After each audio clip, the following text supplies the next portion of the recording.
lasers were developed. The idea was, well, let's replace an infrared beam with a laser beam, because it's much smaller, far more intense with a ruby laser, but because it's in effect light, you can modulate the beam to pick up speech. Dr. Martin Simon is a laser specialist working at UCLA. What we have here is a setup that will show us how you can carry sound waves by modulating the amplitude of the sound wave, that is the intensity of the light. We'll turn on the laser, and I'll follow the beam back. And the beam is terminating on a photocell, which we're using as a detector of the intensity of the light.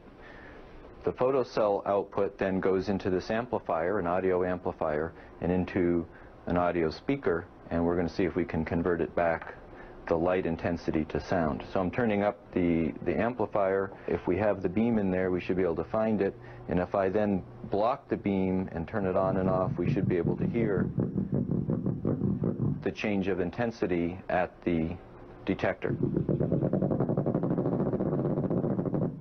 Okay, now we're going to modulate the laser light with sound played from this cassette recorder. So now we have the sound coming through the light beam and being demodulated and picked up. If I break the beam, the sound goes away. What the problem was, though, operationally, is when you would send a laser beam 100 yards, 200 yards, a half mile against a window, the light beam would bounce off just like a pool ball does when it hits the bumper. So one of the only effective ways was to try to be directly hitting the window straight on so you'd get a reflection back to you. Well, this was a limitation. But a very, very clever Western scientist remembered the principles of a prism. Scientists found that the distinct shape of a prism allows a laser beam to be reflected in specific locations. What we have here is a prism out of plastic. In normal cases, light will go right through a piece of plastic like this. You can see it traveling there. But if the angle is steep enough, all the light gets reflected inside the plastic and comes back, so that this prism is now acting like a mirror.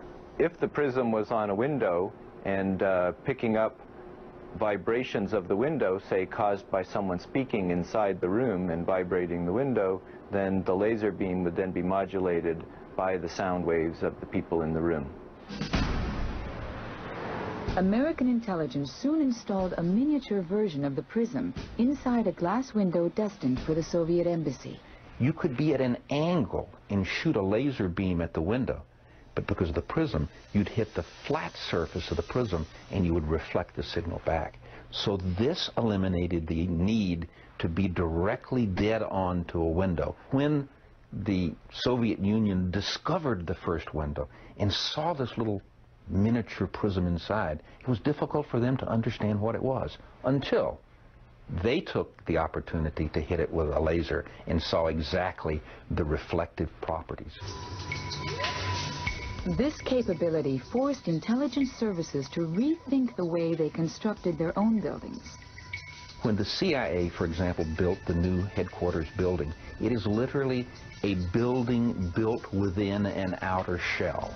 And its purpose is that if a laser beam strikes the outer shell, it'll pick up nothing, because there is a airspace between them in which they can pipe music or just vibration, and it's specifically designed to eliminate refracted conversation recovery from a laser.